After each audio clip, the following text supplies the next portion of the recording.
Hi friends, বাবুস কিচেনে সবাইকে welcome করে আজ আমি আপনাদের সামনে আরও একটি রেসিপি নিয়ে হাজির হয়েছি। আজকে রেসিপি হলো বান পাউরুটি। একদম দোকানের মতো নরম স্পঞ্জি বান পাউরুটি, তাও আবার বানিয়ে নিয়েছি একদম ডিম ও দুধ ছাড়াই স্টিলের বাটিতে বান পাউরুটি। তা চলুন যা যায় রেসিপির দিকে, আর ভিডিওটি স্কিপ না করে লাস্ট পর্যন্ত দেখার জন্য অনুরোধ রইল। একটা বড় বোলের মধ্যে ঈষৎ উষ্ণ 1 কাপ গরম জল নিয়েছি। এই জলের মধ্যে এখন দেবো 1.5 চামচ পরিমাণে চিনি। এখানে আমি দানা চিনি নিয়েছি, আপনারা চাইলে গুঁড়ো চিনিও ব্যবহার করতে পারেন। 1/2 চামচের একটু বেশি ড্রাই ইস্ট। চিনি ভালোভাবে গুলে নেব। আপনারা এখানে জলের পরিবর্তে দুধ ব্যবহার করতে পারেন। জলের মধ্যে গুলে নিয়েছি। এখন ইস্ট অ্যাক্টিভ হওয়ার জন্য 10 মিনিটের জন্য ঢাকা চাপা দিয়ে এভাবে রেখে দেবো। 10 মিনিট পরে ফিরে এসেছি। এখন দেবো ময়দা। যে কাপ মেপে আমি এখানে জল নিয়েছি ঠিক সেম কাপেরই 2 কাপ এখানে ময়দা দেবো। 1/2 চামচের কম লবণ। এখন এই সমস্ত উপকরণ হাত দিয়ে মিশিয়ে নেব।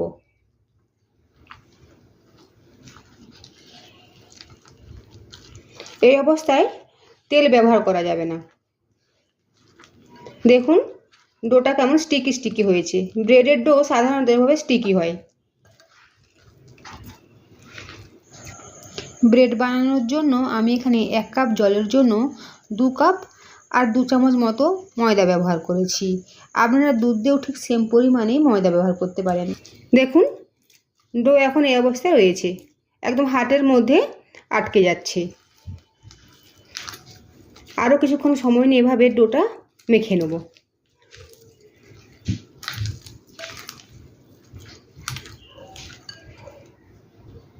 প্রায় 2-3 মিনিট সময় নিয়ে ডো হাত দিয়ে মেখে নিয়েছি। এখন দেবো রিফাইন্ড অয়েল। আপনারা রিফাইন্ড অয়েলের পরিবর্তে বাটারও ব্যবহার করতে পারেন।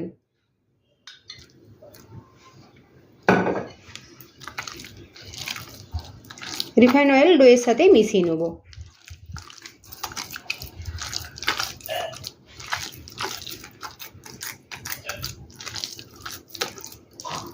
দেখুন হাতের মধ্যে আর আটকে যাচ্ছে না।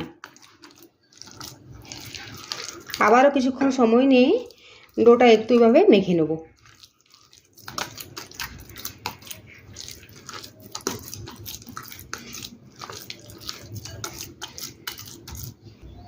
ওপর থেকে দেবো আবারও 1/2 চামচ মতো রিফাইন্ড অয়েল।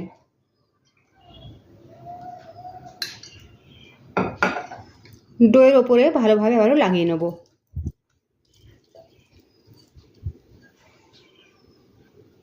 এখন ঢাকা চাপা দিয়ে 2 ঘন্টার জন্য রেস্টে রাখবো। 2 ঘন্টা পর ফিরে এসেছি। দেখুন ডোটা কতটা ফুলে উঠেছে। পাত্রের তলাতে একদম ডোটা ছিল, কিন্তু ফুলে উঠে পুরোটাই ভরে গিয়েছে, আর এভাবে প্লেটের পেছনেও লেগে গিয়েছে। এখন এভাবে হাত দিয়ে চেপে চেপে বাতাসটা বের করে দেবো। দেখুন পুরো বাতাসটাই বেরিয়ে গিয়েছে, ঠিক আবার আগের অবস্থাতেই ফিরে এসেছে।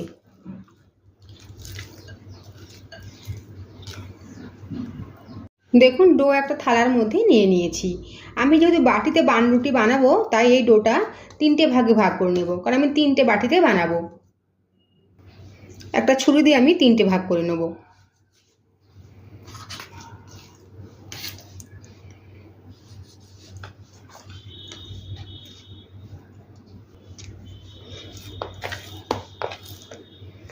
দেখুন এভাবে আমি 3টে ভাগ করে নিয়েছি।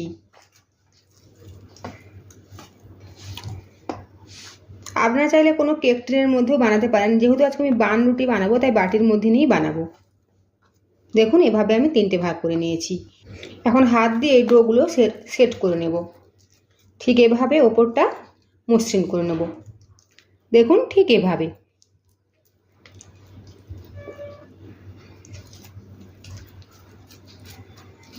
ওপরটা মসৃণ হলে রুটিগুলো দেখতেও যেমন ভালো লাগে, সাথে সাথে খুব স্পঞ্জিও হয়।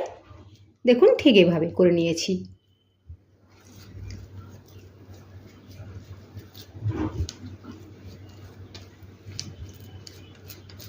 এখন এই সেট হওয়া ব্রেড এক সাইডে রেখে দেবো।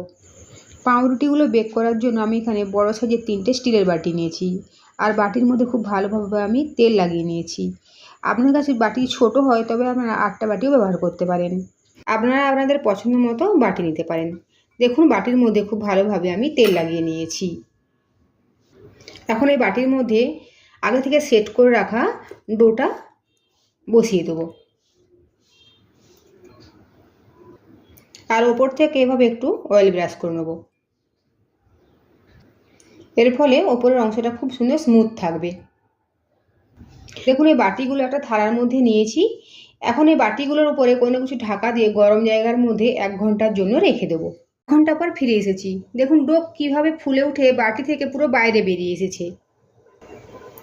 দেখুন একটা বাটির মধ্যে অল্প পরিমাণে দুধ নিয়েছি, ঠান্ডা দুধ এটা, আর এর মধ্যে দেবো 1/2 চামচের মতো কর্নফ্লাওয়ার। ভালোভাবে দুধের মধ্যে গুলে নেব।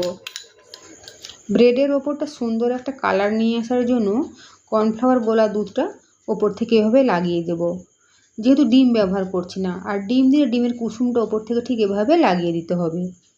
আর ওপর থেকে ছড়িয়ে দেবো সাদা তিল।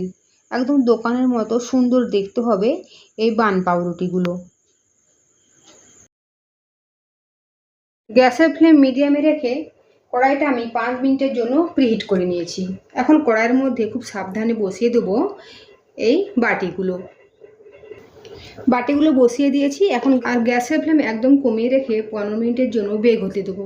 আর ঢাকার মুখে যে ছিদ্র রয়েছে এটা একটা কাগজ দিয়ে বন্ধ করে দিয়েছি। দেখুন রুটিটা বেক হয়ে গিয়েছে। এখানে আমার বেক করতে টোটাল সময় লেগেছে 50 মিনিট। 20 মিনিট পরে চেক করেছিলাম, কিন্তু বেক হতে বাকি ছিল।